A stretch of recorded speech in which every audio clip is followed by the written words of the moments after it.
President, I ask unanimous consent to vacate the quorum call. Without objection.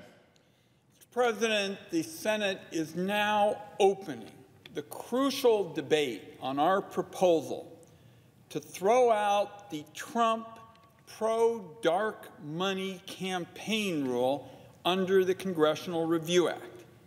And at the outset, I'd like to start by thanking my colleague, Senator Tester, for his leadership on the issue of bringing sunshine to American elections. The fact is, the state of Montana is the poster child of campaign finance reform, a textbook case of the sort of transparency and accountability that American elections need to be all about. And no senator embodies that tradition more than Montana's own John Tester. And if you know anything about the history of the state and the Montana Copper Kings, you know why Montanans and John Tester always lead this fight. And that is why I am so glad, as the ranking Democrat on the Finance Committee, to be able to partner with him on this critical issue. The Trump administration's dark money rule makes it easier for foreigners and special interests to corrupt and interfere in our elections. Senator Tester and I have filed this Congressional Review Act proposal because we want to make it harder. I believe deeply that when you're facing down secret money that is shifting between shadowy groups who want to buy our elections, sunlight is the best disinfectant. If you're concerned about foreign actors hostile to our country, illegally funding candidates who will do their bidding, sunlight is the best disinfectant. If you're worried about anonymous political insiders with deep pockets tightening their grip on Washington, D.C., sunlight is the best disinfectant. And today, I hope we will prove that sunlight should not be a partisan proposition. But the rule change the Trump administration pushed through this summer is not about sunlight. It's all about darkness. It's about secrecy. It's about giving the well-connected even more of a say in how American government works. And you can see that pretty clearly just by going back to the day the rule was announced, because that alone shows how out of whack these policies are, how wrong-headed they are. July 16th, 2018, Monday morning, the American people wake up to the news of the arrest of an accused Russian spy in Washington named Maria Butina. She came to our country years earlier and set out to infiltrate conservative organizations, specifically the NRA. She cultivated relationships with political insiders. She worked to organize back-channel lines of communication for the benefit of the Russian Federation. She set up a shell company in North Dakota with a very prominent NRA political operative. And for months, her lawyer claimed she was nothing more than a typical college kid enjoying life in the nation's capital. President, it's been a few years since I've been in college, but I don't know many students at Portland State or Southern Oregon crossing state lines to set up shell companies and organizing lines of communication with the Kremlin. Most college kids in Oregon are too busy being college kids to infiltrate conservative political circles on behalf of a hostile foreign power. Hours after the vast majority of the American public heard Maria Butina's name for the first time, the Trump administration dropped its dark money bombshell. It announced a new policy that's going to let even more untraceable, dark money from foreigners and special interests find its way, infiltrate our elections. For those like Maria Butina who want to secretly, furtively invade and twist and corrupt our democracy, the Trump administration just this summer made it a lot easier. Shadowy political spending groups used to be required under tax law to disclose the identities of their major donors. After this rule was adopted, they don't have to disclose their donors at all. Federal investigators are going to be blind to bad actors using dark money groups to do their bidding. Even if the Internal Revenue Service and state tax authorities suspect a particular spending group is guilty of wrongdoing, they won't know who provided the cash. Now, since this is a tax policy change, it falls under the jurisdiction of the Finance Committee, where we do a lot of work on issues dealing with tax exemptions. But let's make one thing clear. There was no debate on this issue in the Finance Committee. It got no debate on the Senate floor. The American people had no opportunity to comment on the rule change, which is typical if you're talking about a major change in a regulation. So we're going to unpack that this morning, and I'm going to start by just spending a minute or two on some of the arguments I've heard from some who might not be inclined to support it. First, there's been an argument that disclosing these major donors is a violation of privacy. Mr. President, we serve together on the Select Committee on Intelligence. I think anybody who has followed that work knows that I'm a real privacy hawk. I don't take a back seat to anybody in terms of privacy rights. But allowing foreigners and mega wealthy corporations to buy elections in secret is not a matter of privacy policy. It is a proposition that is anti-democratic. And furthermore, I'd like to point out that the group that is making the case for the privacy argument online is in fact a dark money group. Second, since the announcement, the Trump administration has tried to downplay the significance of the new rule. The Deputy Treasury Secretary told the Finance Committee that cutting off disclosure was all about working to, quote, further promote efficient tax administration. That sounds to me like dry Washington lingo for enforcing the pro-sunshine law is a pain, so why would anybody bother? Others simply claim it will have no real consequence. I got two responses to that one. First, if the dark money rule change wasn't any big deal, then why did the Trump administration work so hard to block Congress from challenging it? They kept the rule change off the official books for as long as they could because they were hoping to run out the clock on our oversight. Real gamesmanship to make sure that the American people couldn't find out about how there'd be less sunlight with respect to big political donations. Second, the argument that cutting off disclosure won't have harmful consequences is another one that has been trotted out in opposition to our reform.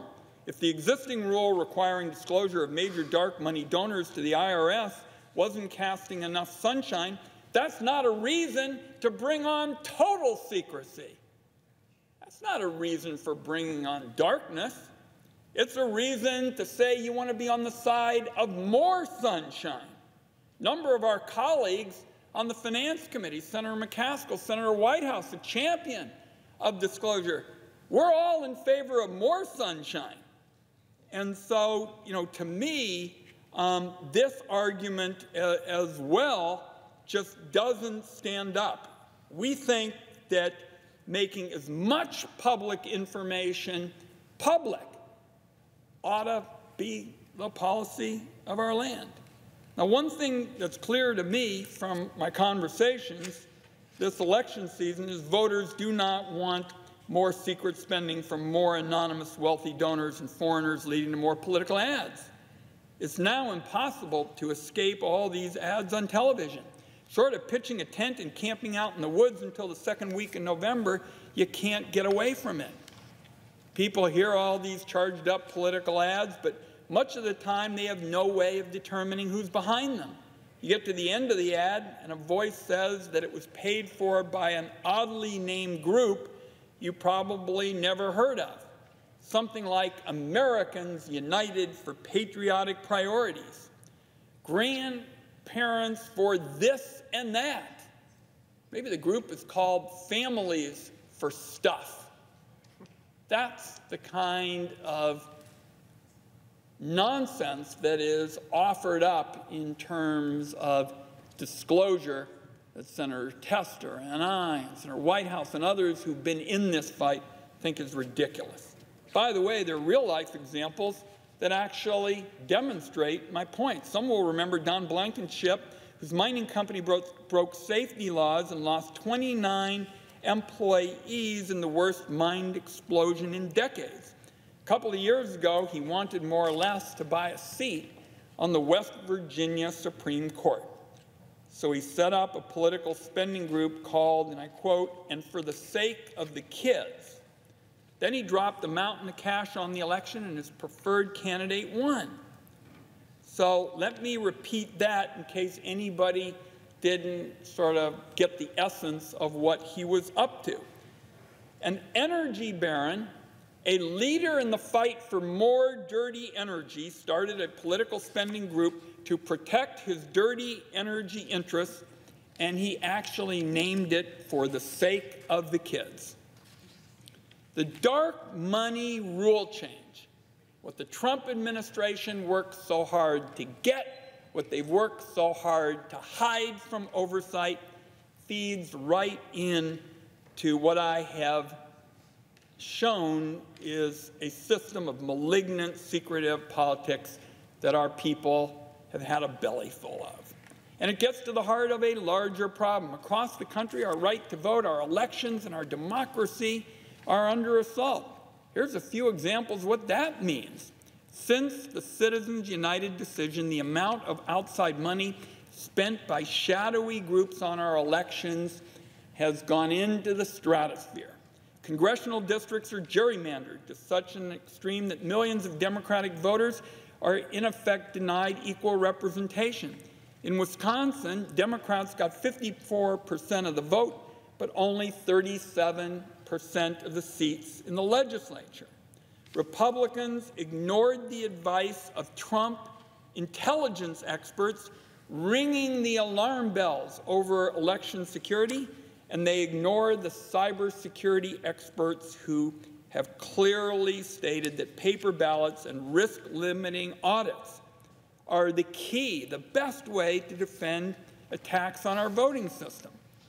Tens of millions of Americans cast their votes on insecure, hackable machines produced by companies that buy off election officials and evade oversight by the Congress.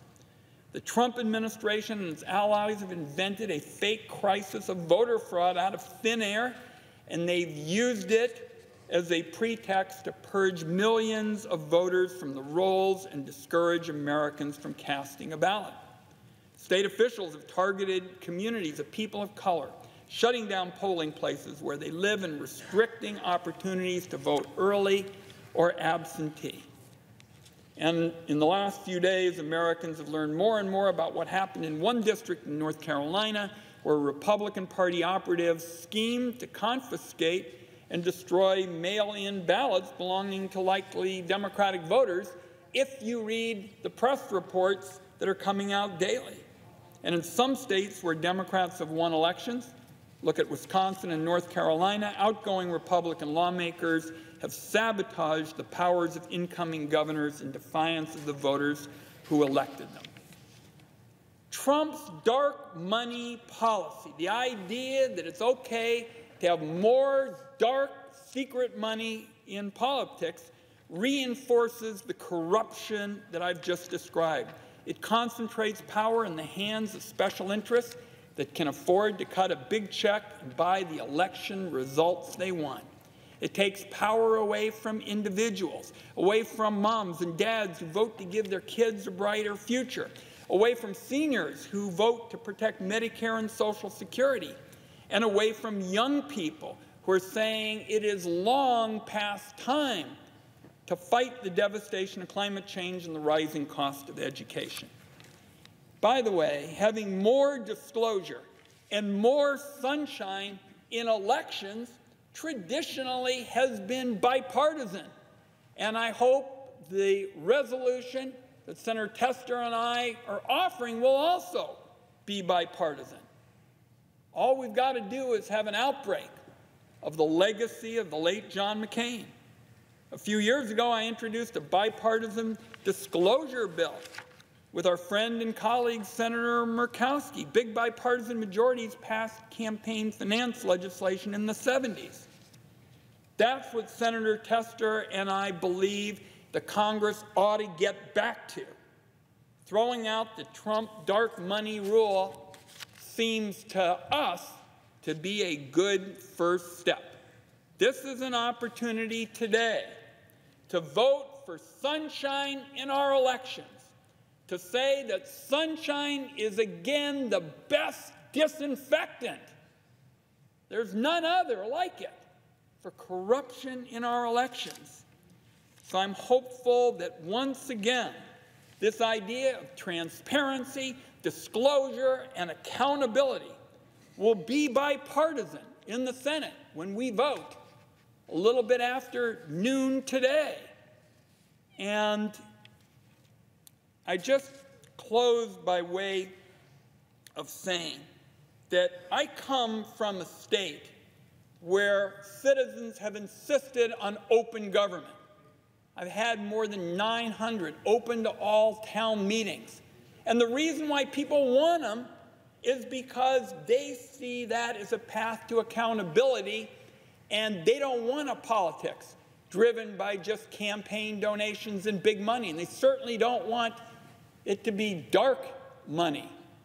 And we're going to know a little bit more about Maria Butina here in the next day or so. But again, when you have college students setting up shell companies thousands of miles away from going to college, that ought to be a wake-up call. The Trump dark money rule makes it more likely we will have more of those shell companies in the days ahead.